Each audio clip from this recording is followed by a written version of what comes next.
Thank you. So on behalf of Jim Heckman and myself, I'm pleased to welcome you to our inaugural meeting of the Chicago Economics Policy Forum. Going forward, we anticipate this to be a quarterly event exploring a wide range of topics. I wish to thank the Harris School, in particular Dean Catherine Baker, for providing such a nice space for this venture. A wonderful and, in my view, distinctive feature of the University of Chicago has been its willingness to nurture and to probe important problems, including those in economics and related disciplines. It is vital that scholars continue this tradition. Jim and I initiated this forum as a venue to explore a broad range of economic insights as they relate to important policy questions. We aim this forum to be an alternative to a premature rush to policy implementation that is sometimes embraced in our profession. We aim to take inventory on what we know, where the limits reside, and what the challenges are for future research. We hope to distinguish opinion from insight and evidence as they pertain to challenges in economic policy making. As you know, today's forum will explore and probe insights from behavioral economics. But before introducing our panelists, I'm pleased to introduce Daniel Diermeyer, who wears multiple hats. He's been a distinguished scholar in the field of political economy with interests that he maintains to this day. He's the former dean of the Harris School and the current provost. The university has had a history of provosts who themselves have had broad-based intellectual interest, and Daniel fits nicely into this tradition. I'm very pleased to call on him to make some opening remarks. Daniel?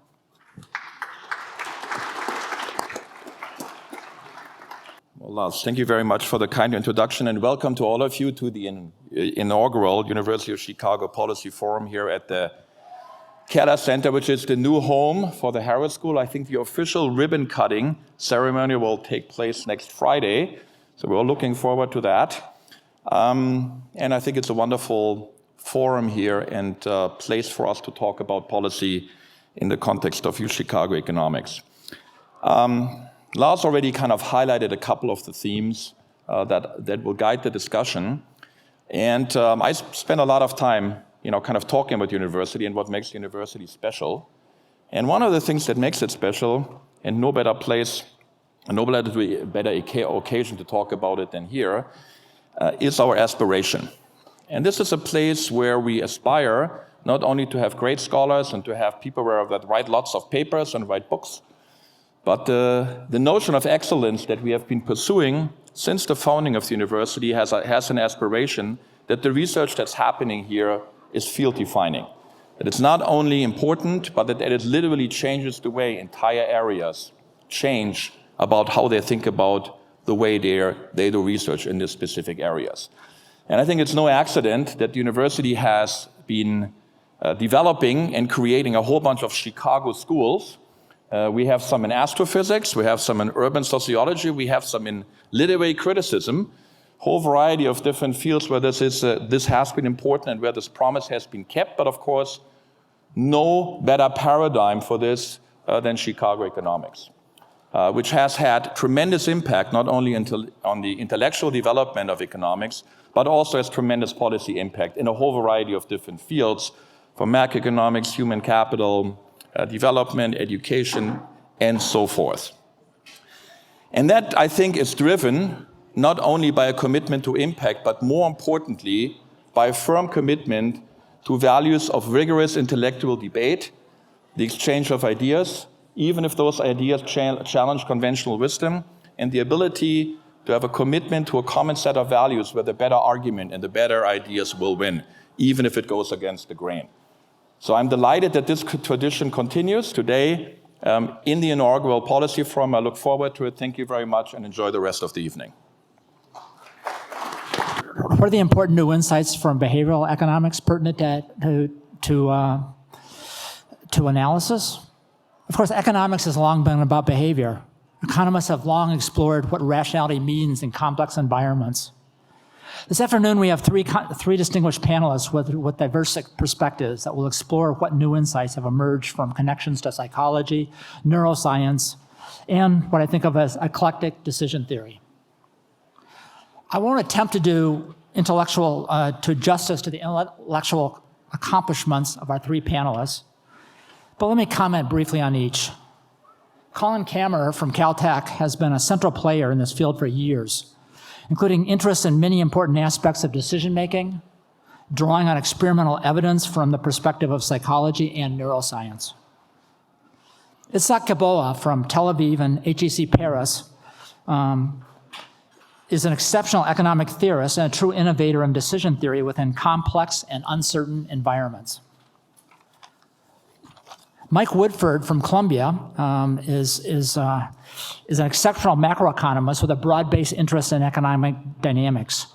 Motivated by these interests, his most recent contributions probe the use of psychology and neuroscience to guide model building in dynamic environments with limited information and the resulting uncertainty. So in today's forum, Jim and I are going to serve as co-moderators by posing questions to our distinguished panelists, and we hope to have a very engaging conversation as we go forward. So maybe just to get things started, let me just talk about the following. I've already mentioned that economics has a long-standing interest in behavior. So what's really special about behavioral economics? You know, we've long talked about issues of dynamic inconsistency, endogenous discounting, habit persistence, social externalities, keeping up with the Joneses, first-order risk aversion. I could go on and on. How has behavioral economics helped us in terms of thinking about these type of phenomena? Does it give us a new, more primitive starting point? And what are the insights that go along with that? So maybe we'll start off with Colin. Well, I think the first wave of behavioral economics was basically looking at, there's a lot of simplifying assumptions that are usually part of the way models are written down and predictions are made. And Dick and others were kind of probing what are the simplifying assumptions which are most likely to be violated, and what's the best evidence of that type of thing. And then the second wave was to kind of formally think about how to generalize a model so there may be one extra free parameter or two extra free parameters that would pick up dynamic inconsistency or sociality or limits on attention or how far ahead somebody looks in planning the life cycle consumption or something like that. A lot of psychologists criticize us for not going far enough. It's like, oh, that's too much like regular economics. But that was sort of the game plan, and that was the approach, was to work sort of from inside and ask about, if you introduce a parameter here and there, does it help you explain something? And a little bit more recently, does it lead to a different policy prescription? Okay, thanks. I think that definitely behavioral economics has enriched our understanding to a large degree, and I'm going mostly by the question that you said, is whether it had added to our success in modeling. I think the answer here is quite mixed, in the sense that suddenly certain things are understood better, but some behavioral economic models, I think, take themselves a bit too seriously, as do economic models usually. Okay, so in a sense, okay, so I come from basically theory, and when I'm thinking about micro theory, applied game theory, I've always been very skeptical since my days as a student of how seriously we take these models. But there is a view of economics which I think allows for this very easily, and this is also with a joint paper with Andy Postlewaite, Larry Samuelson, and David Schmeidler, where we say, just imagine that we think of economics just as a field of criticism, not necessarily of prediction. It doesn't mean it cannot be a predictive science, but just add this. And I find it very useful with undergrads in the first year when they come and the parents tell them, especially after the crisis, these economists don't know anything, and they come and ask you, what do you, and how come you didn't predict the crisis or something. So, okay, let's say that we don't have to predict in order to earn our keep. Just let's see if we can find mistakes in reasonings that other people have. So there are some politicians or journalists who say something, and you want there to be an economist who raises their hand and say, wait a minute, there's a problem in the logic, or it doesn't fit the data, or something like that. And as criticism, first of all, many papers in my field of economic theory are much easier for me to accept if I don't think of them as the model of reality as is, but rather as can I think of someone having some problem in their reasoning some way, and this model helping them see the flaw in the reasoning. In this picture, I think behavioral economics does very well, because it comes to these models and say, well, you assumed here some rationality that was very nice for your analysis, but now let's see how the results change if we put in some more realistic assumptions. But criticism is also exposed to criticism itself. I mean, to the same degree, when we redo the model with some behavioral economics assumptions or psychological assumptions, we should not again assume that this is reality or that what we got here is necessarily perfectly realistic. So I think it definitely enriched our ability to criticize our own work, but also to be subject to the same criticism. So I don't think I would want to insist that behavioral economics is something different from, economics done in a sophisticated way. I think it's just an attempt to make economic analysis more sophisticated in certain ways. But I think if you're asking, if the intent of the question was, weren't we already doing or considering as many alternatives as we needed without these new developments, I think that's probably not right. I think if you ask me what difference will it make to take psychology more seriously in economics, I think the important thing is that traditional approaches to economic analysis have put a very big emphasis on using as the basic explanatory principle the idea that people are doing the thing that is best for the situation that they're objectively in.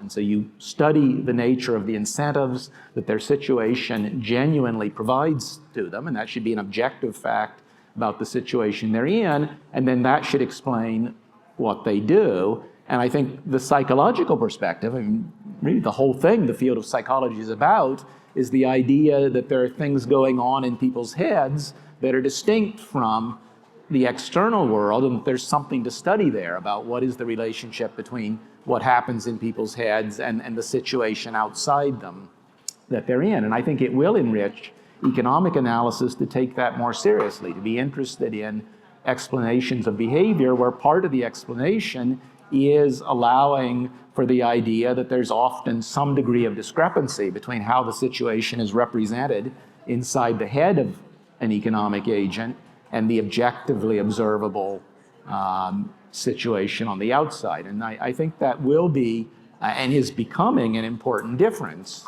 And one of the things it means is being willing to look at new kinds of evidence. I think that in the past there has often been a lot of resistance toward using evidence, for example, on surveys of what people say they're thinking, on the ground that you shouldn't need to ask them what they're thinking. You should observe their behavior, and you should observe objectively the circumstances in which they do different things, and you'll be able to explain everything that way. I think if you start taking psychology more seriously, you will be interested in other sources of evidence, which would include survey evidence, but includes doing laboratory experiments and observing what people do in particular settings where you have a lot of control over exactly what the objective circumstances are, and so you can more clearly see when people are doing things that are not motivated by a correct understanding of the objective circumstances. So let me come into this discussion and ask you to be a little more precise about these contributions. What I worry about is this question that many of the so-called explanations that I've heard seem to have pretty good neoclassical counterparts. And I'm really asking kind of the value added. I mean, for example, there's a lot of regret that people have in the world. And that's because there's a lot of uncertainty. People find, people make mistakes, but they make mistakes because of search costs. They have lots of uncertainty. So there are lots of reasons that are pretty standard neoclassical reasons. So I would just ask you all three to kind of contrast your view of behavioral economics. How much is basically just, here we have a problem. You want to solve a set of problems. Now, do you want to solve it by kind of appealing to aspects of a personality, some aspects of human, some way that people behave in a systematic way, or to things that have to do with changes in information, changes in prices, budget sets, the kind of traditional explanation? And to what extent can each of the behavioral explanations not be explained by some of these standard neoclassical approaches? That's what worries me. Is this duplicating? Is this like a parallel world, or is there something genuinely new in the theory and the application of behavioral theory? And I think all the success cases are been carefully and usually very persistently researched to answer that question, which is to say, to rule out what would be a plausible and precise enough to be testable kind of alternative explanation. I'll give one example that Dick and I worked on. We were interested in whether people who supply labor on an hourly basis, which when we started, it was cab drivers who rent their cabs for 12 hours and they can quit early. Now you have rideshare, where the labor supply is done essentially on a minute, on a running basis with interruptions and so on. And the thing we were interested in was the possibility that rather than supplying labor elastically in the usual way, so that if you expect the next hour you drive to be very valuable, you should continue to drive. You should make a marginal cost-benefit calculation. Instead, it's possible that there's a reference point for income on a daily basis or maybe a bigger basis and you quit. And I'm happy to have a discussion, not in this forum, of any length, up to probably 36 hours, debating this in more detail. And I won't lose. But by all means, I probably won't debate win. the Farber papers that look at that evidence closely. Yes. See how well it stands up. I'm happy. That's exactly what I'm happy to discuss. And what Farber's last paper concludes is, and in addition to Farber, there's the Thakral and Toe paper. There's a Vincent Martin paper. There's a Stafford paper. Like I said, what Farber concludes at the end is income targeting plays a minor role in labor supply.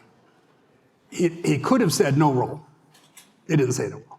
And I agree. And what he means is it plays a minor role compared to people getting tired. And I agree that tiredness is a fundamental property of human nature. And we think about that in behavioral economics too. And most of the other big examples, like in finance. I think there's a lot of stuff about efficiency wages and people trying to stimulate fatigue. I think this goes back to Hicks. Oh yeah. No. Behavioral economists didn't discover fatigue. I'm just saying that when Hank says, I think income targeting doesn't play a major role, what he means is the major role that's played in the data is that people quit after a certain amount of time because of opportunity cost of leisure, fatigue, a very classical thing. So, in other words, the point of the reference-dependent literature was not that neoclassical forces may not play some role. And in fact, in our paper, we clearly find, actually not very clearly because the data at that time were very messy, that more experienced drivers seem to behave more neoclassically. So that the targeting is something like a transitory sort of heuristic in new labor markets. But that could be very important for rideshare like Uber and Lyft because they have a very high attrition rate out. Most of the drivers don't drive for years and years and years. So there's an empirical question whether, the typical driver, if you get Uber and Lyft tonight, is going to behave like an inexperienced, person who is target sensitive or not. And I should add that regardless of whether you think those effects are zero or non-zero, and they're transitory because of experience and what that means, this was something in terms of contribution. We weren't the first economists to take cabs and to think that there might be an income target. In fact, Hicks talks about it. And I think in development literature, people often talked about, farmers and fishermen having these sort of like implicit quotas. Yeah, the backward bending labor supply. Backward bending labor supply. Very neoclassical. Going Exactly. 150 years or so. Right. It's not exactly the same as backward bending, but it's true. Upward sloping. Anyway, so I think the contribution of behavioral economics was to introduce this alternative idea, or possibly to reintroduce it. It wasn't the idea of something like a goal or target. It's in many literatures, and then to be quite precise about it and to discover a source of data, and that's provoked a lot of other literature. If 5 years from now there's 15 or 20 new papers and it looks like you're really targeting just really is playing zero role, somehow it was just a mistake or the data quality was illusory, I would still feel like we didn't discover anything new and true, but we did move the discussion along. That's one example. Other examples, though? Well, I think it's true that many of the phenomena, especially the important ones and the strong phenomena, the robust and big differences that exist, can be explained post hoc using neoclassical tools. But I don't think it's the only test that we should have.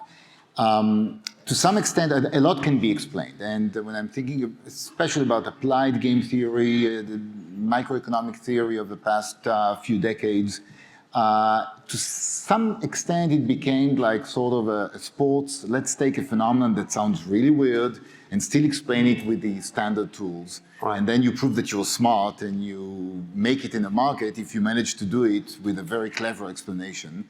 Not necessarily the most obvious one. The most obvious one could be closer to psychology or sociology, but that's not fun. That's too easy.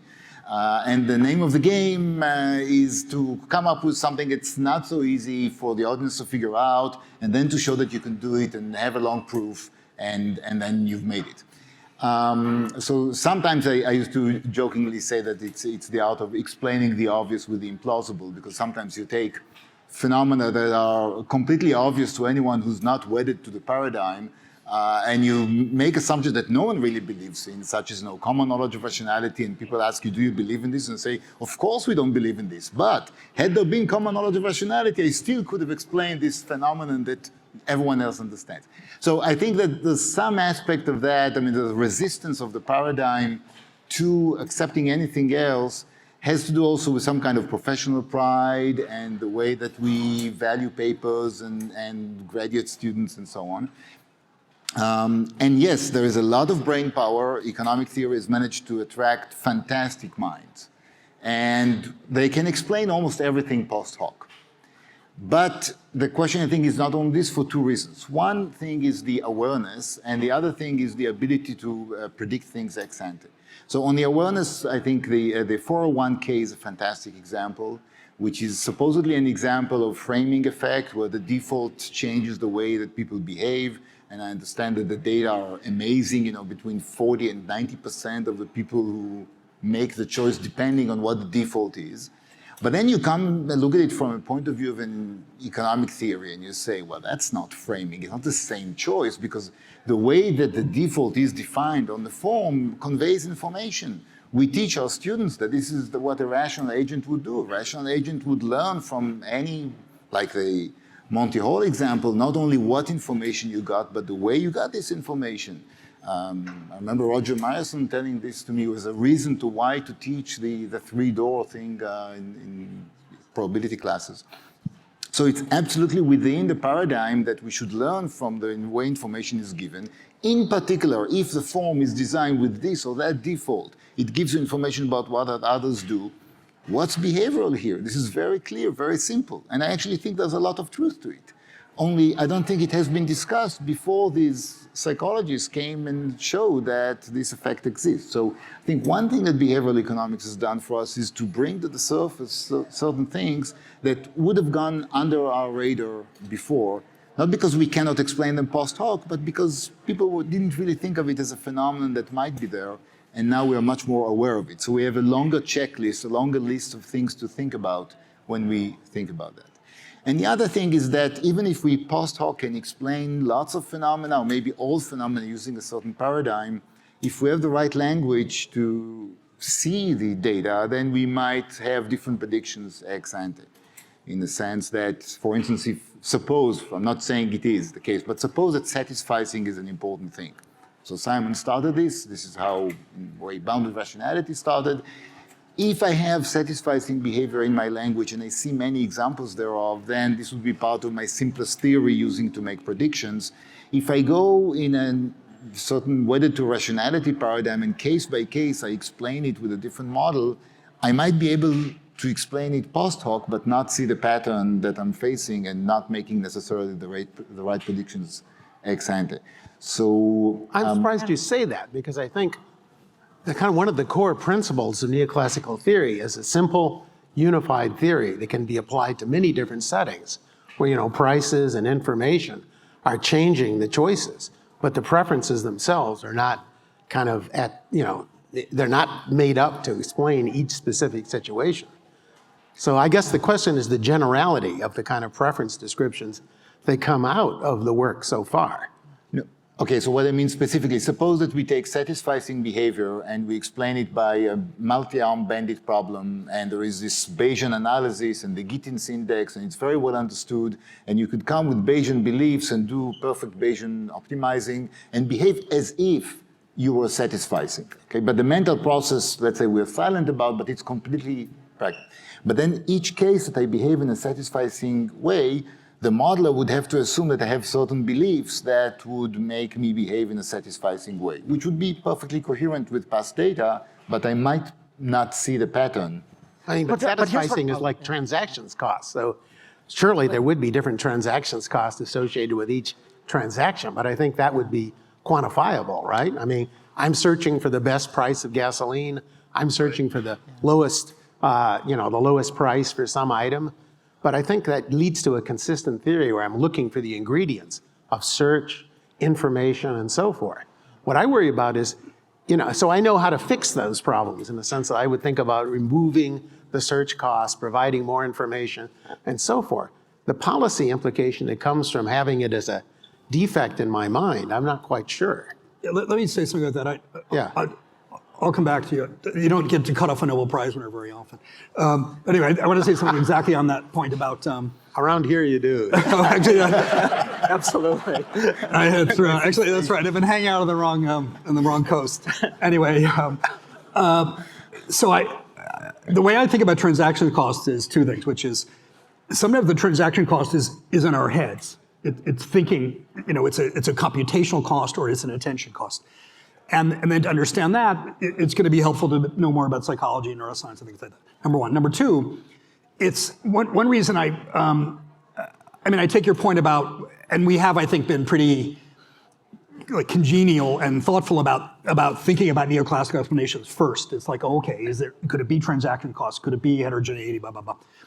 And in very few cases, I'll talk about a few briefly, have people been able to measure kind of like the genuine transaction cost, independent of, say, cognition, and rule that out as a possible explanation. So one example is in finance, for example.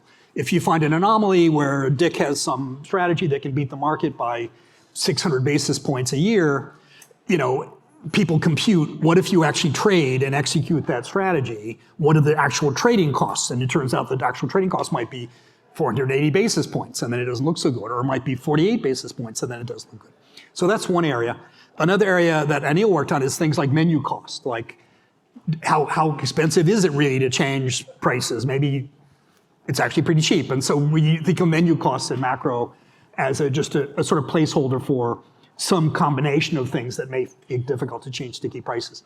And so third, which is, I think if you were to measure I've looked a fair amount at search data, if we were to measure a lot of the actual transaction costs of continued search versus the inferred transaction costs from optimal search models, sometimes they match up okay.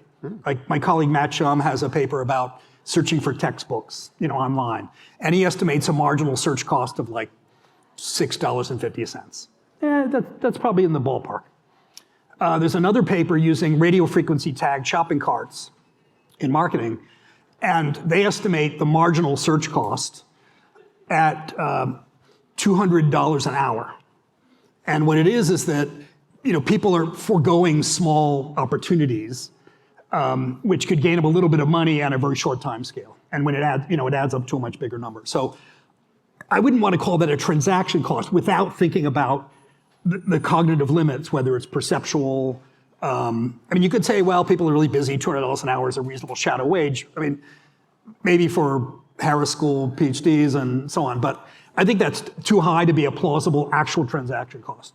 But it's a real number, or at least it's a measured number, and it suggests that there's different components of transaction, which means people are under searching a little bit, probably for things that have to do with habit and perceptual inattention. It's a byproduct of some.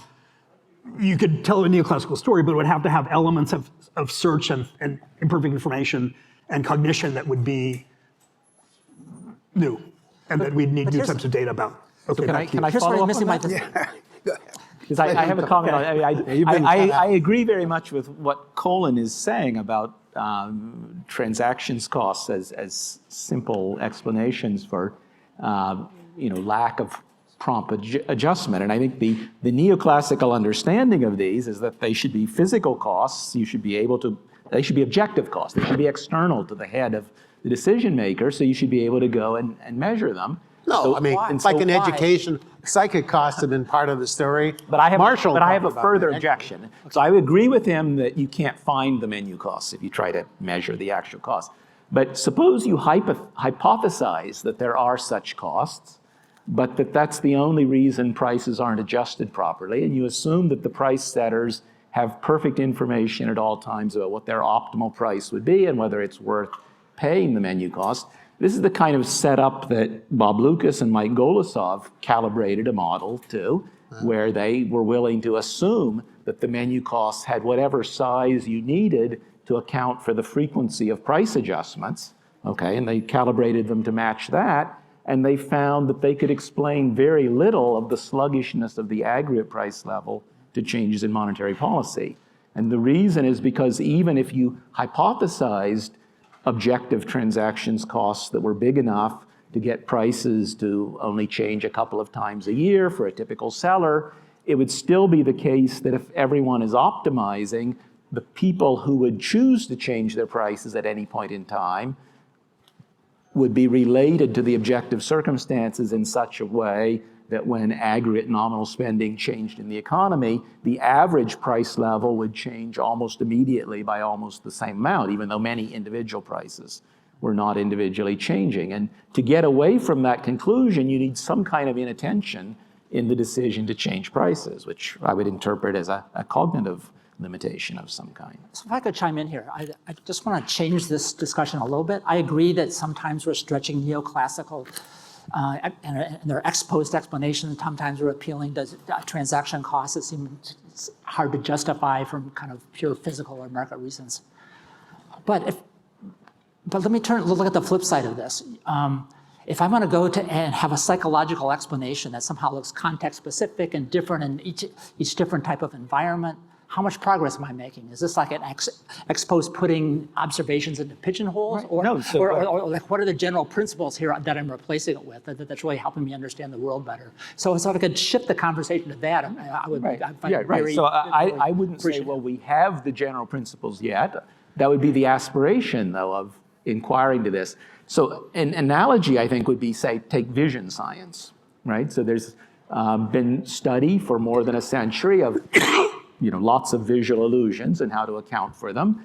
And that subject began with people just collecting anomalies. People would observe and document that particular illusions seemed to be something that many people were subject to, and they were curiosities, and you could make a list of them, and they just each seemed individual. But the way the subject developed was that, of course, people who study vision aspired to have more general models that could simultaneously explain many of them. And so you have areas like, say, brightness illusions, where there have for decades been algorithms that do pretty well at being fed in any two-dimensional visual field, specifying the true degree of luminance at each of the different points in the two-dimensional plane, and the algorithm will produce a prediction of which parts of the visual field will appear brighter and darker, and how that's different from their objective luminance. Yeah. And of course, that's not where things started. There were many decades of just collecting examples of curious illusions. That had to be the beginning,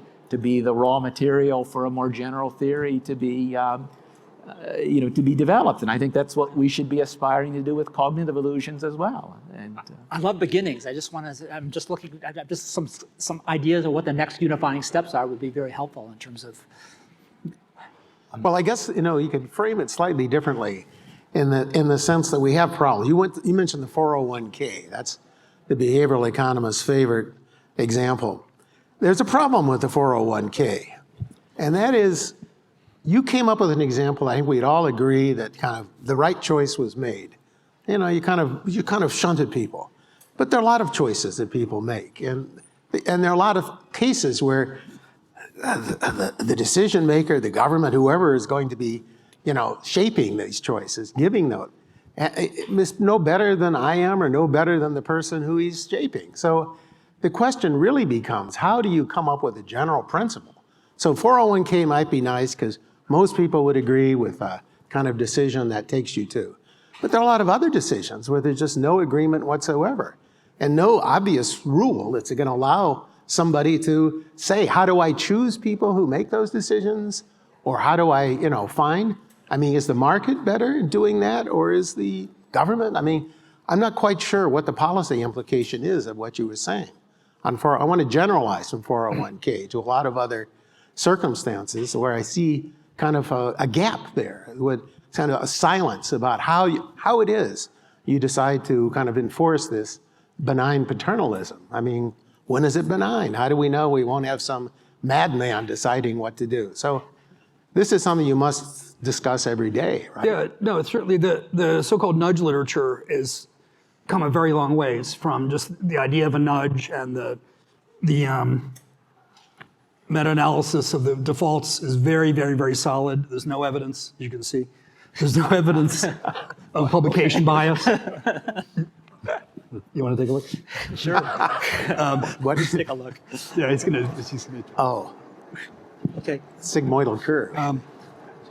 There's no evidence of publication bias, which means maybe studies that didn't find default effects, didn't get written up or got rejected from journals or something like that. That one's very solid. But it goes back to the phrase you used, which is most people would agree, right? So I think if there are domains like, say, whether restrictions on alcohol. Which it may be hard to get a social consensus on a nudge. And then I think most nudge practitioners would say that's just not an area where we're going to be able to use behavioral science in an unequivocally valuable way. And I think it's also the case that... How broad is that boundary, though? Well, how far would that line of thinking go? So I agree, there's a boundary, but is it a short radius around 401k, or does it include a lot of government, a lot of decision making that's occurring? I think it would include two classes of things, which are sort of common, say, mathematical mistakes. Like people tend to underestimate the amount of exponential growth in everything, including interest payments on credit cards and epidemics. And so having which we have a thing called a Schumer box on the credit card disclosure, and it basically says if you didn't pay off if you paid the minimum balance, it requires credit card companies to report that if you paid just the minimum balance on your current credit card balance going forward, how long would it take you to pay it off? And most people are really surprised by that. And so, if there's a number that people are surprised by and they kind of like to know, maybe it's yeah, that's giving them information in the usual exactly so neoclassical way. right. But the neoclassical failing is that's a pretty important piece of information. Why didn't people compute it in the first place? And again, I know what you're going to say, which is thinking cost or you name whatever cost you want to name it. So I think the classes that are going to be fairly uncontroversial will have to do with supplying somewhat surprising information, which some people know and some people don't. And the other will have to probably do with willpower, where people say things like, I wouldn't mind if I was nudged to go to the gym, if I sign up for a hotel and it says, do you want to pay $10 extra for a gym pass? And it says, if you don't want to, click here, otherwise we're going to make you pay. So I think there are classes of things in which there's a pretty broad consensus, at least within a culture, say, and maybe state by state, that nudges will work. I think it's probably a modest group of things. The nudges were not meant to be aggressive paternalism. That's why we use these different terms that were almost oxymoronic, meant to be, government has to do things which could be considered paternalistic, but which is necessary to have some kind of choice architecture, or it's necessary to send some kind of reminder or to send some kind of information. And then it's a question of, well, what would this box look like, or what would this opt-in look like? That may be a modest set of things. But I'm just thinking about what are the principles for designing that architecture? I agree, it might be interesting to have a choice architecture, but how do we go about that? And what is the best way to create that architecture? It seems like that's a pretty foundational question. Yeah. Many people are, Cass Sunstein is probably writing one book a year about this, unless he gets held up by a new Star Wars movie or something. Yeah, I'm being overconfident. people are thinking there's a big. I mean, there are two journals now. I haven't seen many answers in those books, though. Well, there are two journals on behavioral public policy, two. And mostly they're filled with kind of case studies and examples from health, wealth, education. But there's a lot of high-level philosophical discussion of do people mind being nudged? Do they feel like they're being tricked? Are there classes of things which feel like they're more malevolent than others? I'm not right at the frontier of that literature, but there's a lot of thinking ongoing about it. Maybe going back to the previous issue of generality, I think that, yes, a lot of the criticism and what also is reflected here in your questions is there a general paradigm, or it seems like people look at behavioral economics and it feels like a collection of different effects. And I don't want to defend behavioral economics. I'm not saying that these models are necessarily much better, and if they can be taken too seriously, just like standard economic models, and to be no better in prediction. But just in terms of the criteria, and when we think about generality, there is some trade-off between generality and accuracy of prediction or fitting data, etc. And in this, I think economics has not been necessarily the most pro-predictive. If I compare ourselves to the other social sciences, for sure, they seem to be much more open to different paradigms. Not to mention things like sociology or political science, where even the very basic thing, whether you believe in data or you just analyze text. But even if you do think about something like psychology and experimental psychology, then yes, there are many effects and people are trying to fit things. And when you look at it as an economist, you say, this is what you call a theory? I mean, this is in the title, you call it a theory. For me, it's a little application. A theory is something like microeconomic theory. You walk into first-year graduate students and the teacher teaches you how to think about life. Any interaction between computers, between genes, between, of course, buyers and sellers, between states, we have this unified theory, and it's fantastically beautiful. And I think one major advantage it has is indeed it has managed to draw into the field very great minds. Because people, especially when they're young, they fall in love with the beauty of the paradigm. So I don't think we should destroy it. It allows us to draw. There are other reasons. Yeah, and I see some of the people I know personally of those brilliant guys who could have done lots of other things, and luckily they came to do economics. So it's worthwhile to an extent to do it. But when it comes to, at some point, maturing personally as a science, then I think that there is a trade-off. And then if you tell me, look, there is this behavioral economic model that's very specific to this phenomenon. It's only about, say, how people choose in supermarkets, and maybe I should just delegate it to marketing.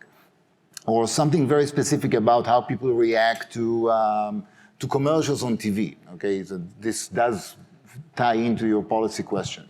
And we know that people react to milliseconds that are below consciousness, and people have been using it. And you say, well, it's not a theory of everything, but I can predict something pretty well here. I don't think we should dismiss it just because it's not necessarily part of a big paradigm. But moving forward, I guess the question is, we would like at some point, even the example of vision that you were talking about, we now do have a theory of the eye, and there's a lot of work still to be done. But the point is, the goal is always towards some unification. Yeah. And I'm trying to look for the hints of that. Right. So maybe it'll come in 100 years. Is that what you're saying? But I just haven't seen the manifestation right now. And I kind of have the image of sometimes of Aristotelian physics. I don't know how much you read Aristotle's physics, but the idea, it's of the nature of the thing to fall or to do this or that. And it was not an explanation. And so I worry that if we kind of locate this into a psychological frame of which we know very little, does that really constitute an explanation or escape from an explanation? So I mean, you know very little, but okay. I know a little, maybe a little more on some topics, and less on a lot of others. But I know people who know, and you do too. So I think a lot of what behavioral economics did and continues to do is to sort of turn to sources of information that have a little bit maturity about, say, perception if you think, perception is important, or then, what is it neuroscientifically that makes something habitual? I think of habit differently than, say, Kevin Murphy and Gary Becker would think of it, even though there's some similarities. So I think there's a lot of sources of information. I think, by the way, just to be clear, I think all of us share the vision that we would like as consolidated as is accurate and useful, a set of basic principles that you could apply to lots of different decisions in marketing. Right, that's the goal. Absolutely, Of a absolutely. physics or a chemistry or anything. No question about it. But I should add that it's not going to be as simple as neoclassical, because you're starting with something which is almost as simple as can be. It's going to be a little bit more complicated, but it shouldn't be epicycles and Aristotelian, right? It's the idea again is to say, if you add, if we think people just aren't selfish, that sometimes they care about others, but we don't want that. We don't want that alternative theory to be all over the place. How far can we get with, say, one parameter, and maybe the parameter varies with personality and family upbringing or something, but in a pretty disciplined way. These are not meant to be post hoc. Post hoc explanations.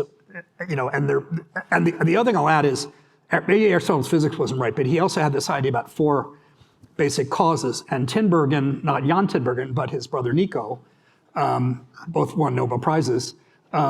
Nico in biology said we should, when we think about the causes of things, he was thinking about animal behavior and ethology, but we're animals, so economics is about animal behavior too.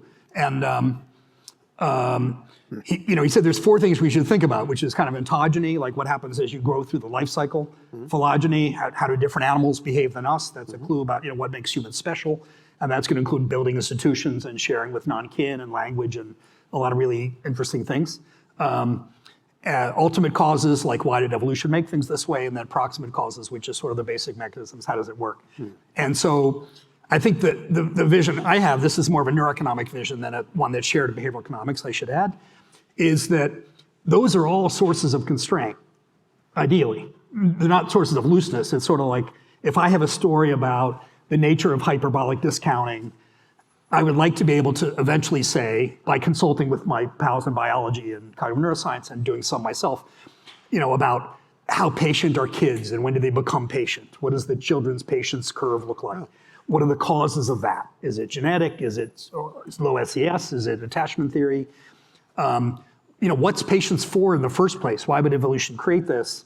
And how exactly does it work in the brain? Why is it the case that the dorsolateral prefrontal cortex seems to be unusually highly activated when you think about a future date in which something specific is going to occur, and that affects time discounting. That affects our measured rate of time. So I think there are other sources of data and constraint. Taking drugs, there's ways to alter that process. Exactly, and also biological. Yeah, exactly, and then and also the in economics when you think about causality, it's usually causal inference, like regression discontinuity, or occasionally a natural experiment or an A/B test. But the psychological and biological sciences have a lot of tools to try to study causality as well. And all those things are, I think, designed to move us to this vision of like more basic principles. Where do these things generally apply? Where do these generally apply? But it's not going to be like things you can put on a T-shirt. I mean, if you look at the theories that Mike's talking about in vision, they're very complicated circuit diagrams, but they predict extremely well. They predict when people make visual illusions. They predict when 3-month-olds can't see certain things. They may even predict different kind of cultural effects from early exposure to certain images. They're going to be scientific, but not parsimonious in the sense of just a small number of moving parts. So let me so I'd like to go back still to this question of how policy analysis is possible. And I'm not sure what it is that makes you think that it's harder if you take into account behavioral insights than if you don't. But maybe the thing that you were thinking is that if you believe that what people choose is always what is best for them, then you can use the fact that they're choosing things as the basis for welfare analysis. No, I'm not saying. And I would say, it's not always impossible to do that, even when you think that people make systematic mistakes and don't choose the thing that they would really want if they paid more attention. I was going to give an example, which is there's an interesting recent paper in the AER by Hunt Alcott and Dmitry Talbinsky that's about, they propose an analysis of the optimal rate at which to subsidize adoption of compact fluorescent light bulbs. And so their idea is that people may not pick which kind of light bulb to buy in the marketplace based on its price, according to a correct evaluation of the value of the purchase to them because of inattention to some aspects of what they're getting. But they have an experimental method to try to do welfare analysis allowing for that, which is they want to say, well, we can learn what people's true values are by seeing what they would pick under a more ideal choice situation than the one they're typically in the market. So they conduct an experiment with a panel of US consumers, and they give them two different information treatments. Right. One, they just ask people what they would buy from a certain menu. The other one, they first give them training about the energy savings from using different types of light bulbs. And after they've done the training, then they see how the purchasing decisions are different. And their inference is the decisions people make when they're better informed are closer to their true valuations. The ones they make spontaneously may involve inattention, so then they can correct the welfare calculation based on the measured difference in the experiment in people's behavior in the two settings and come up with an estimate of deadweight loss that is based on this inference about their true values and how it's different from what people on the market. Yeah, but the calculations say you provide information, for example, and there's a cost to providing the information. So the deadweight cost would also be set off, whatever that, so there's gain, but it's costly to acquire the information. This was the deadweight loss of just subsidizing or not, to different extent, the light bulbs, not assuming it was not feasible to provide the information treatment to the whole US population. It was saying you take the group of people that you do the experiment on, you see the effect of the information treatment on them, you make sure it's a representative sample of the US population of consumers, which was something they worked hard on with a survey market research company to make sure they had a representative sample so that the experiment could be valid in that way. They did the effects of the information treatment on this sample, used that then to produce a quantitative estimate of the correction to the deadweight loss calculation for the population. Why isn't that a neoclassical exercise? Well, because it makes no sense unless you think that people might be inattentive to their true welfare when they're. Well, they lack information. I mean, that's a If I different could point. shift this a little bit, I've always been somewhat interested in the notion that one avenue where behavioral effects would seem to be very central is government policy. This notion that we somehow have this benevolent policymaker, we figure out whatever psychological problems we have in the economy or whatever, we just turn it over to the policymaker to fix. Well, why aren't we using the same tools to think about how policymakers behave? And maybe that's going to lead us to think rather differently about how we should solve these problems. Return to governments or return to other institutions to fix the problems. Back to the design of the institution, Yeah. the architecture, which, yeah. I'll try to make one minor comment. So first, I have to maybe confess that I tend to be paternalistic in a way that I think if I were to say out frankly what I think, then you'll kick me out of this campus without dinner. No, so, we absolutely would not. No, we're very let me just very give one example where I think that it is actually the government who's using this, and maybe you'll agree with me in this. So there was this example in France where they an ad for the state lottery run by the state that said 100% of the people who won the lottery bought tickets. Okay, so now anyone, long before Kahneman documented this, anyone who taught probability knows that people confuse probability of A given B and B given A. It's very complicated. We can think about why, etc. And I personally find it a little bit disturbing that the government, and let's say a government that I feel is using my taxpayer money, is using this so cynically in order to convince people who most of the time are not very highly educated, not very rich, to buy state lotteries. Okay, and this is one aspect that I wonder if we could get some agreement on this. So I don't want now the government to protect me against those evil guys out there. And I know that all the guys who run illegal stuff like casinos, etc., are anyway crooked, and using psychological biases is maybe the least of their problems. But now we're talking about the government, my government. The people whom I elected are using these psychological biases to tax the poor, as they say. Would you agree that this is something that maybe should, I don't know, to be regulated or somehow controlled? I would measure those costs. If there's an alternative cost.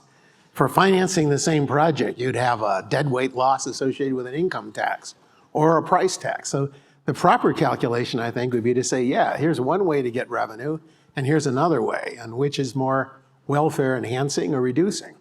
So I would add a little more Bentham into your calculation. You look at part of the calculation. Some people are affected negatively. Other people may be affected positively. That's a huge question that governments try to solve. I'm not saying they solve in any adequate way, but they try to solve. They have to solve in some sense. I will say one thing about Lawrence's point, which is when we published a paper about soft paternalism in a law review, and when it came out, I got an email from Sam Peltzman, who's an economist, IO economist here, and also he's one of the reasons I came to Chicago to graduate school in 1979, because he called me at home, and that little extra contact was very powerful. Anyway, and it was in his cost, opportunity cost must be high, because it was in all small letters, no caps, and it said the bureaucrats will be biased too. Like, that was it. Yeah. and so we've heard this before. I'm sure you have. And That doesn't make it any less relevant. no, correct. And it is true. I think it's been a bit of a blind spot, mostly because the right way to study this would be to think about political economy and sort of capture theory, as well as treat civil services like a labor market. What kind of people are selected for, and if it's elected officials and so on, you have to think about political pressure rather than, say, market, wage and labor pressure. There are a few examples. So I think, for example, in behavioral law and economics, where they're interested in whether judgment biases and certain kind of preferences show up in the law, or that the law acts as if law should be shaped to take those into account. There's some studies like with judges that'll look at things like, do judges exhibit endowment effects and law students and so on. And there also are quite a few things nowadays looking at things like implicit race bias. Do judges who have cases that are assigned randomly, so we know there's not a particular selection, like judges who don't like black defendants get fewer black defendants or more black defendants. Are there race biases that you're controlling for as many things as you can? Most of those things indicate, I would say, that to a surprising degree, unless you're Sam Peltzman or someone well-educated, the judges exhibit, as you're sort of thinking, they exhibit very similar biases. They're not as objective as the standard of the law and the sort of pretense is necessarily. And then there's a question of, okay, now what? Do we train people, to train away racism? That doesn't seem to have great long-run effects so far. Is it a selection process? Maybe there's something in the selection process.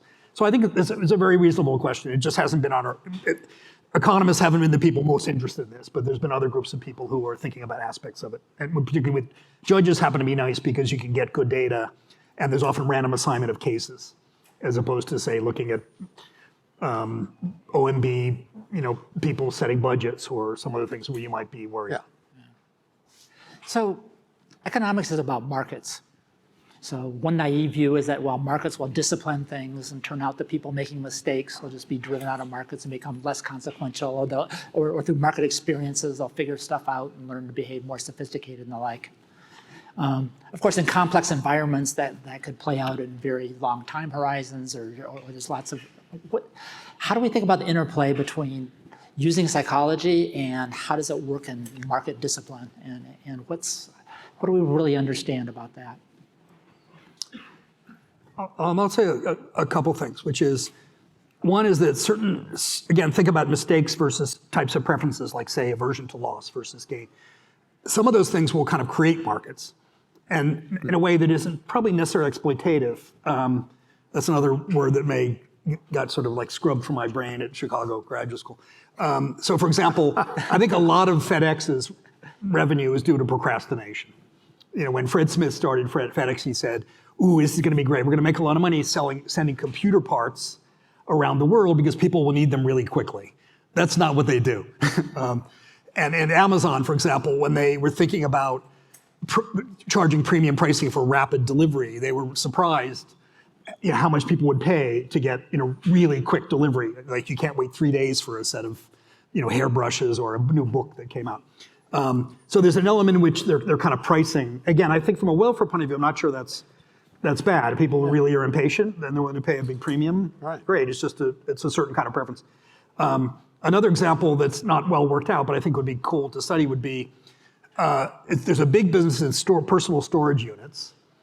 And I think most of those things, that's just a giant monument to loss aversion. People hate throwing crap away, so they'll pay to have the same crap stored.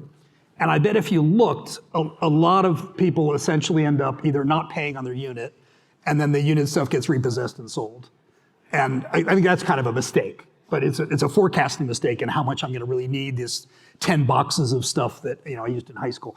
So those are examples in which, and again, this kind of begs the question of, is this good or bad? Should we not allow people to have things as storage units? I think those are pretty mild examples of this. These are not tremendous mistakes people are making, like opioids or not going to college when they should go to college. The second thing is the market question will depend tremendously on competition.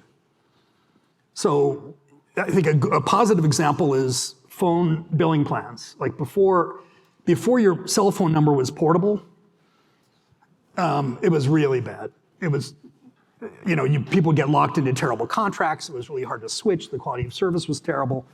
And then I think the FTC made a rule where you could, you owned your phone number and you could transport it.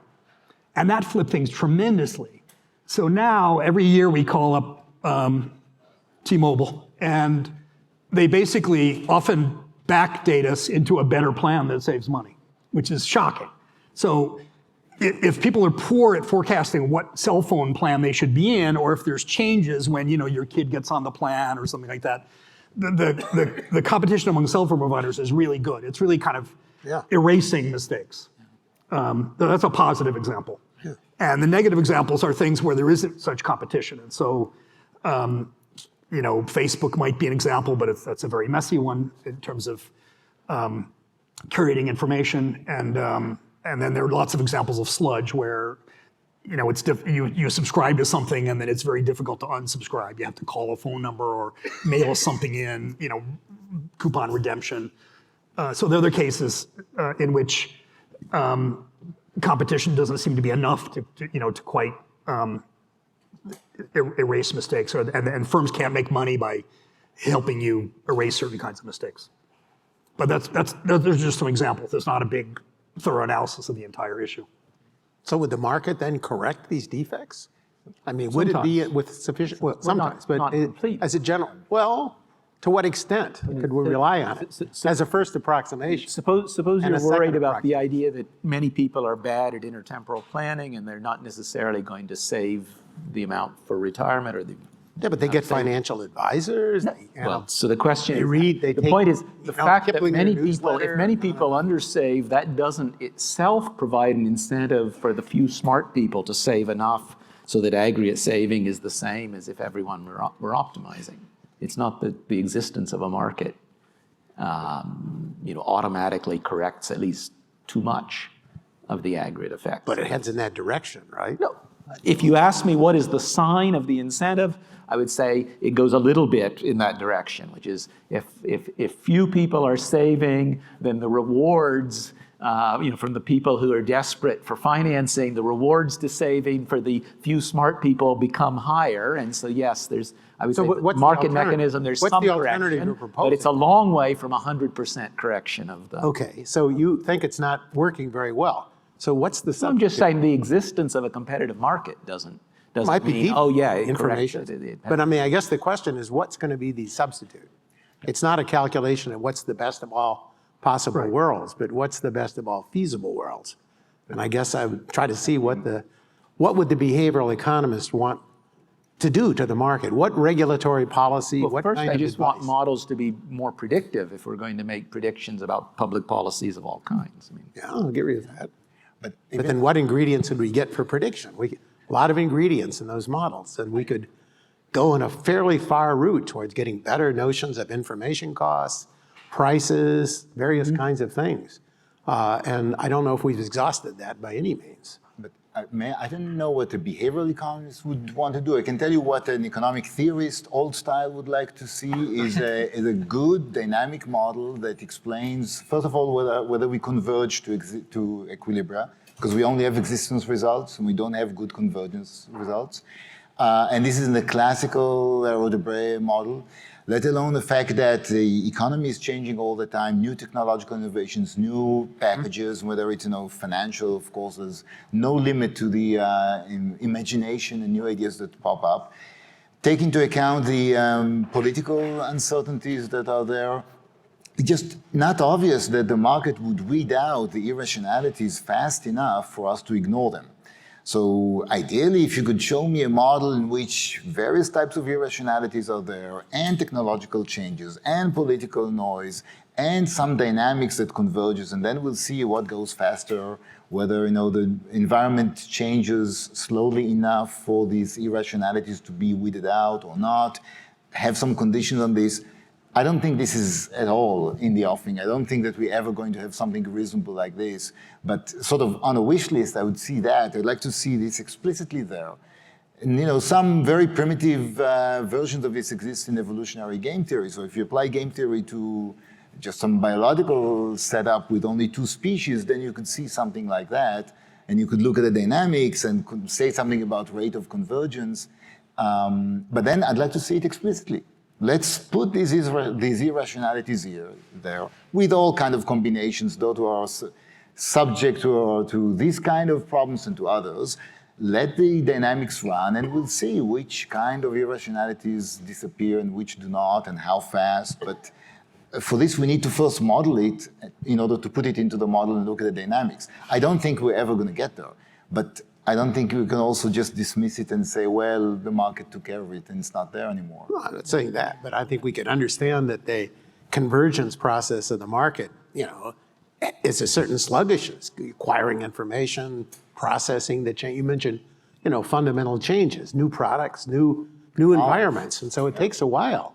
And don't forget, everybody isn't alike, so we have lots of heterogeneity, and there's a sluggishness that's built into that, even in the price setting, the so-called menu cost. If you put enough heterogeneity about information and what individuals can act on, it's a messy model. It's not tractable, but that's different from saying that can't be done to explain some of that sluggishness. So that's why I'm wondering if it isn't more fruitful to think that. I've just given you a specific research protocol. We collect information. We design markets to provide more information. Why isn't that more fruitful? Otherwise, am I going to consult a psychiatrist, a psychologist, and find out how it is I'm going to give Freudian analysis to the individuals in the market? If you're willing to entertain the idea that there are a lot of imperfections in information, then presumably you're interested in what kinds. Which things are people less informed about and which are they more informed Exactly. about? No. Okay, now how are you going to figure that out? If you say you're going to do it by going out and seeing in the world what is publicly available information and what No, but there's the role for not find, I don't experimentation. think you're going to get the Just right like you were answer. saying, you would need have to individuals. inquire into how people's minds work, which things catch their attention more, which things catch their attention less, to actually get the predictive theory that's going to answer But these you questions. just gave an earlier example where the information experiment could actually settle that on a small numbers. It's true, and then I could generalize from that and apply it more broadly. So I'm not sure that I have a mechanism for figuring that out, at least if information plays a big role. Saying that we do on transactions cost, if it's physical mobility, if it's some kind of other notion, I think, or calculation cost. If I simplify those costs by the kind of notion you were saying, that a company providing you with some calculations that you couldn't make or wouldn't be easy to make on your own, and that's the kind of way I will that say two things about that. One is that when it comes to things that involve willpower, simply supplying information has been the big loser. Like,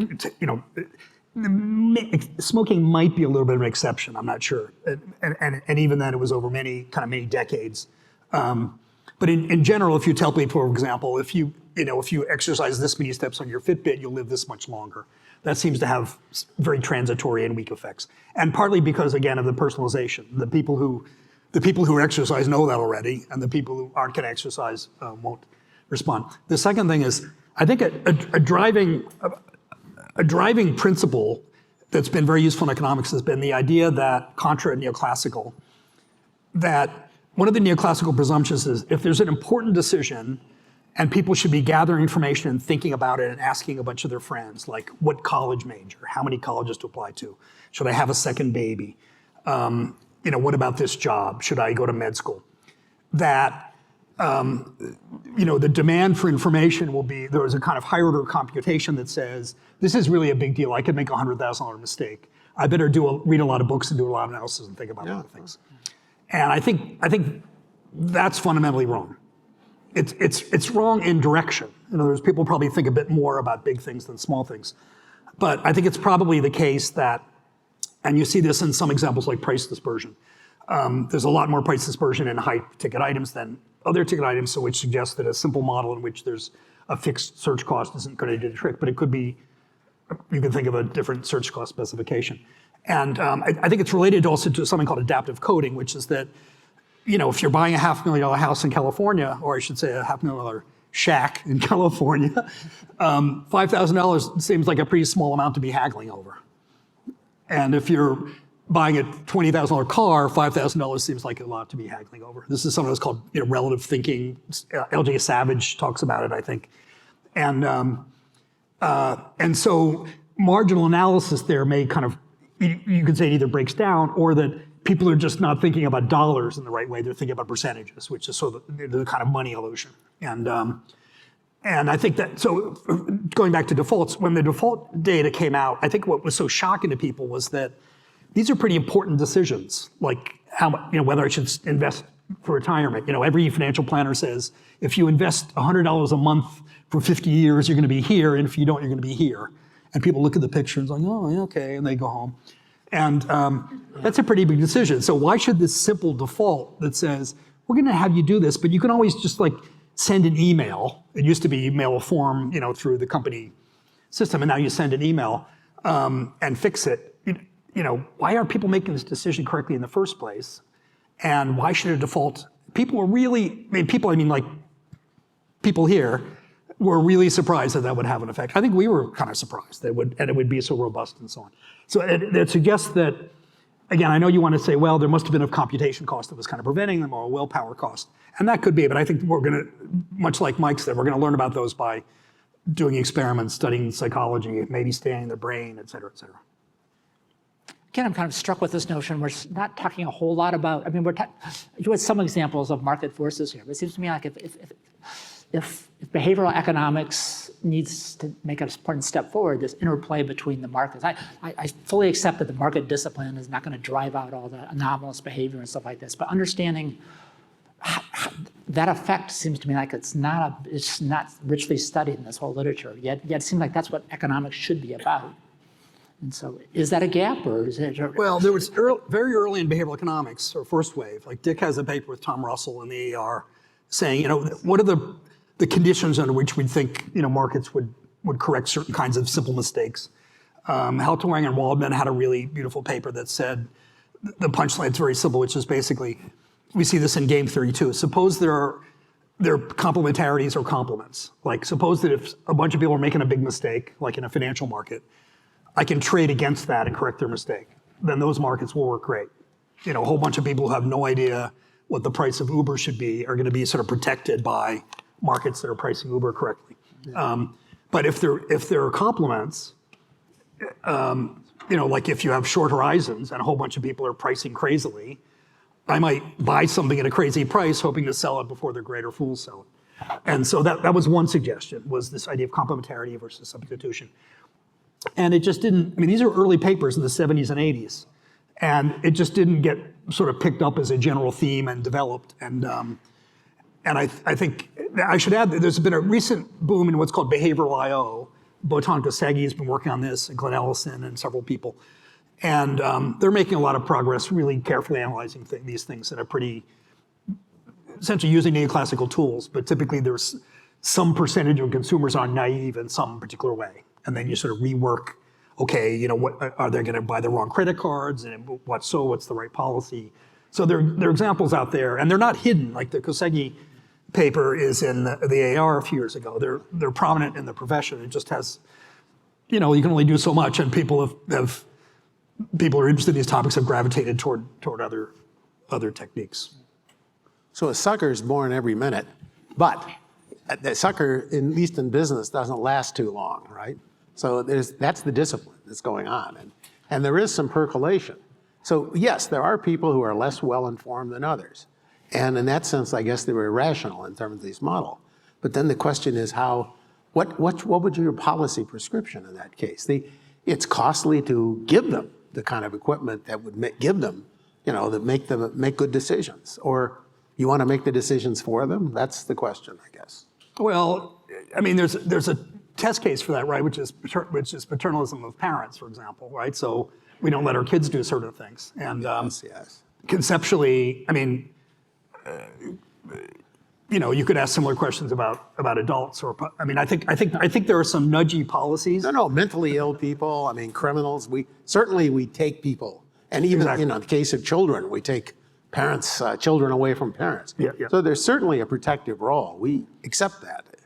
I mean, We don't accept that broadly, though, I think, in the way we organize day-to-day life. well, not in democracies, and I mean, it depends on institutions. Yeah, no, I agree. And also there are intermediate institutions which certainly Chicago people do think about this, but things like the family and the sort of extended family, which in some ways are possibly the closest thing to kind of a good advice market.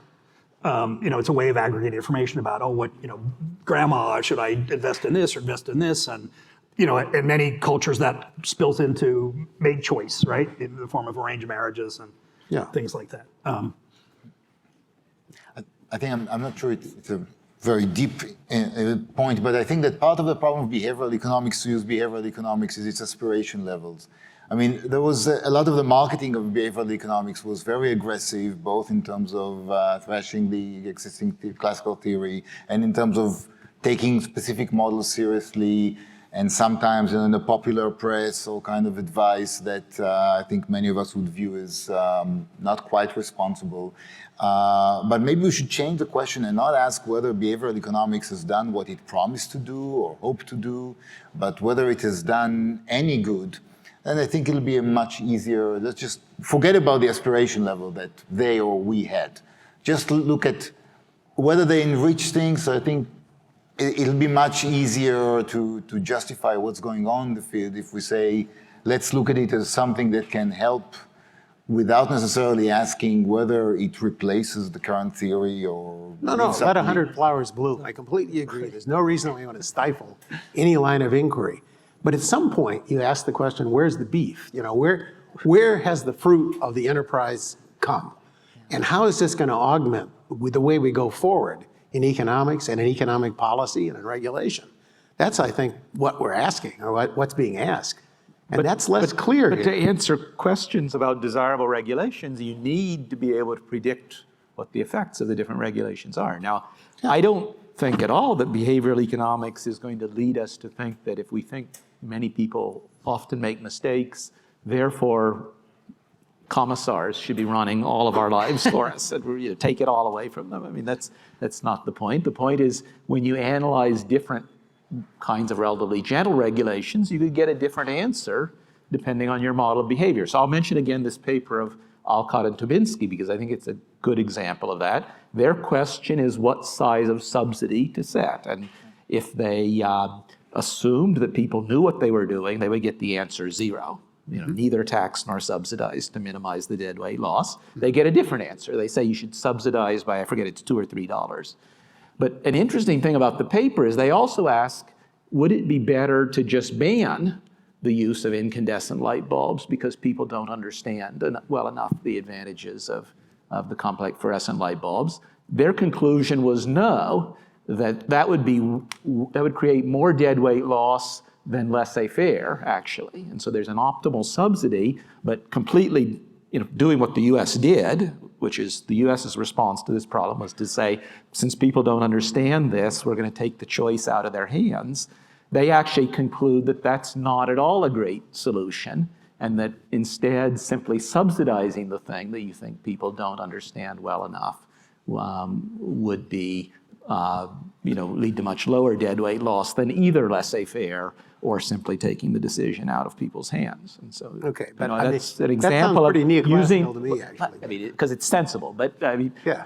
the point is it's different than the view you would have if you take it as axiomatic that whatever people buy is the thing that they want. Okay. Well, I think we're supposed to close this. You want me to? Yes. Okay. Lars is asking The last me to make word. closing remarks, but I'm a partisan in this, so I don't think I should have the last word. So let me just try to summarize this in a more fair-minded way. It may be hard, but no, I think we've had a good discussion. What's that? It'd be easy? Why? Okay. But I think the structure is of the conversation has been very, very interesting. And it's explored a number of themes which haven't been settled here by any means. We could go on for days on this, and we're not going to. So I think that, there isn't a simple summary here, but I would say that we did raise a number of issues and put them out on the table. And I think it's a useful exercise. And I still would ask you, ask everybody in the room for that matter, on reflection, just what we see as the value added and where we see the subject going forward. I mean, it's more than just sort of, attacking straw man about neoclassical economics. That's not productive. I've seen a lot of that going on.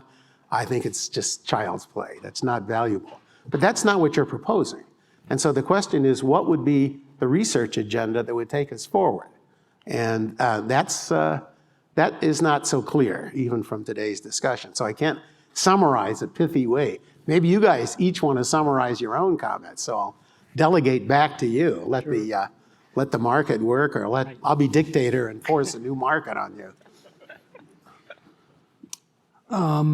So yeah, like I said, I think this field of behavioral I/O and I should add, I know I have quite a few colleagues who work in political economy, and they think about judgment biases by voters and stuff in a somewhat parallel way, but it hasn't been a really rock hard emerge. It's been a small movement. And so the intersection of sort of political institutions and regulation and capture theory and our civil servants biased in the same way, it kind of falls between the cracks of who would normally be interested in studying that. So I hope somebody does.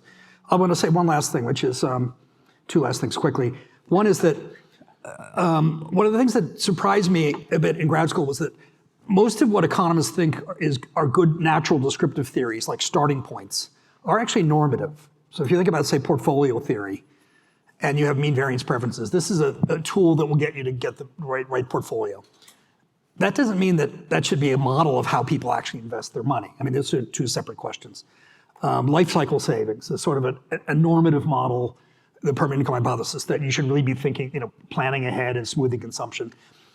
But why would that very appealing normative model be the most natural benchmark for what people actually do? I mean, it seemed to me there was a lot of allegiance to what are fundamentally normative models rather than thinking about descriptively, why would people do things other than that? Why do things other than that? And that's what led to the first wave of kind of criticism of those models, as well as adding in, there's differences. It turns out if you have a certain equivalent approach to life cycle savings versus accounting for uncertainty correctly, you get very different answers. And there's been a lot of stuff. Second thing is, it'd be useful to kind of catalog cases where standard neoclassical policy prescriptions and more behaviorally informed ones really tell you different things. And one example is restricted hours for selling alcohol. So I think that a typical rational addiction model to a first approximation would say, like in Sweden, if you don't sell alcohol on Sundays, that shouldn't make any difference to alcoholics. They'll just stock up on Saturday. But it does seem like, I think, as I understand it, the evidence is that restricted sales hours does have some kind of effect. It's essentially a little bit of paternalistic commitment. And it's not too draconian, right? Because if you're not an alcoholic and you're not tempted and you're having a party on Sunday, and it's only closed on Sunday, it's only one day a week. So there's examples like that where a simple neoclassical explanation versus a behavioral one that has lapses in willpower lapses in willpower. If you have lapses in willpower, Sunday restrictions where you can't buy alcohol. So is a will random help you. utility model a neoclassical model or a behavioral model? Well, I don't call I think lapses there, in willpower. there are changes in the course of the day. Yeah. Yeah, I mean, so, you're not, it's irrational at that moment, but you do get shocks and information shocks and so forth. Well, I don't think it's. How would you classify it? I'm just asking. Lapses in willpower. But I'd have to think about why is that fundamentally different. I mean, it is a type of random utility, right? But I think it has a structure which comes from biology and which we know a bit about. I mean, this morning, I wake up Sunday morning and I want to celebrate something that I heard about last night. And, so there's a random shock to my preferences and I really would like to go. I mean, not every Sunday. People do it's not that everybody behaves in exactly the same way. In that, there would be a slight nudge-like penalty for somebody like that who suddenly can't buy alcohol. Over the average, a lot of the society, a good fraction, would probably get such shocks. Anyway, so you can see how this.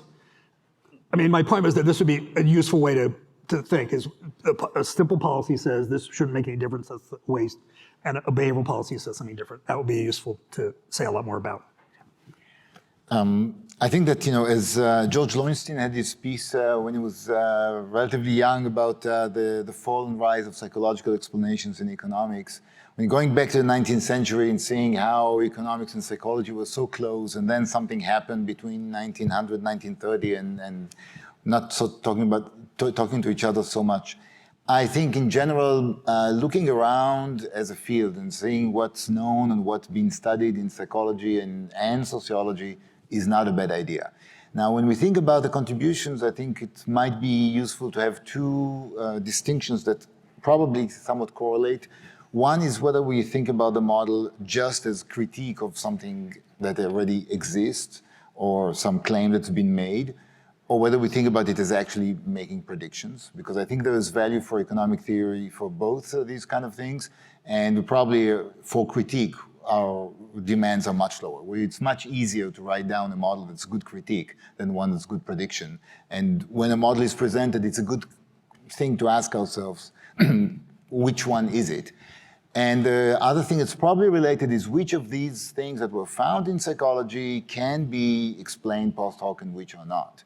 So if we have something like the 401k that we can say, oh yeah, sure, I mean, this is so easy to explain in a rational model, and you could put it in an exercise in first year grad course, then just because it's so easy to explain post hoc, it probably means that, yeah, maybe we could use it because it came from psychology. We were not aware of it before psychologists brought it up, but now that we are aware of it, since we checked, we can now post hoc allow it in.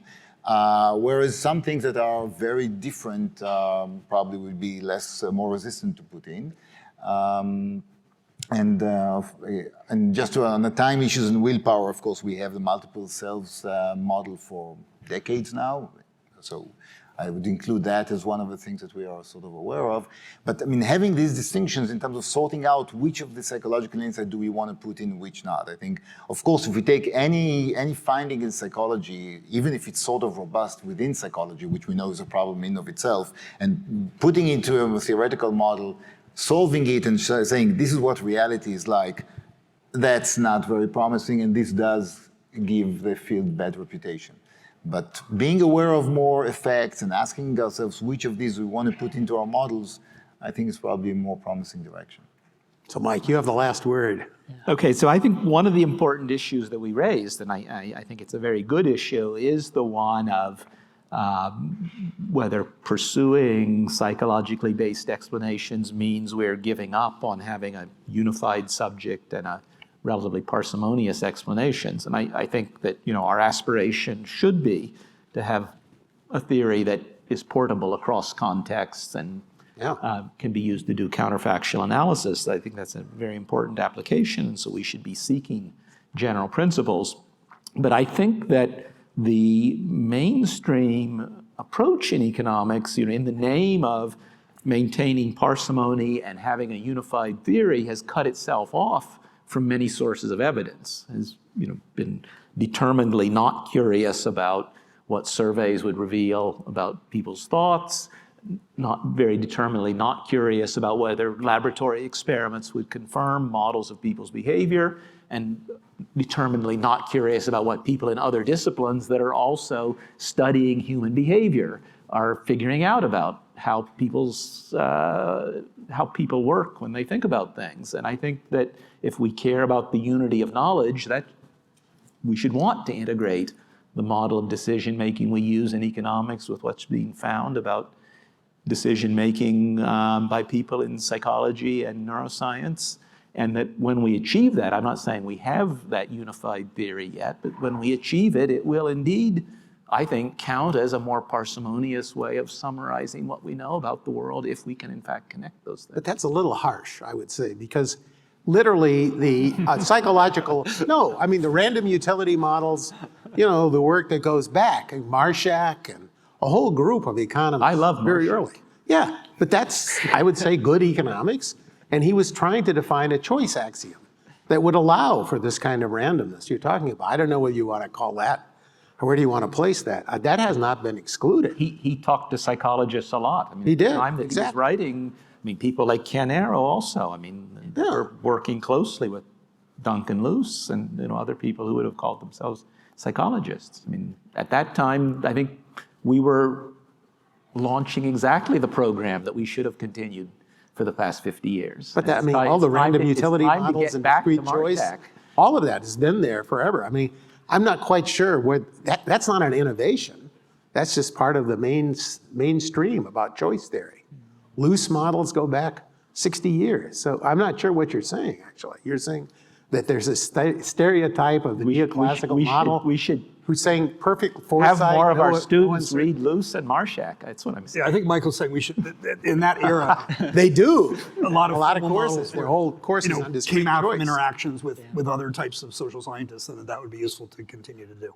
Yeah, but that's not the unique province of this group. I mean, No, true. economists interact in many ways. Health economists, you know, and with psychologists in different dimensions. I'm not quite sure what's being said here, but anyway, I think it's a good point to end on. it's a good point to end. So we should thank the speakers.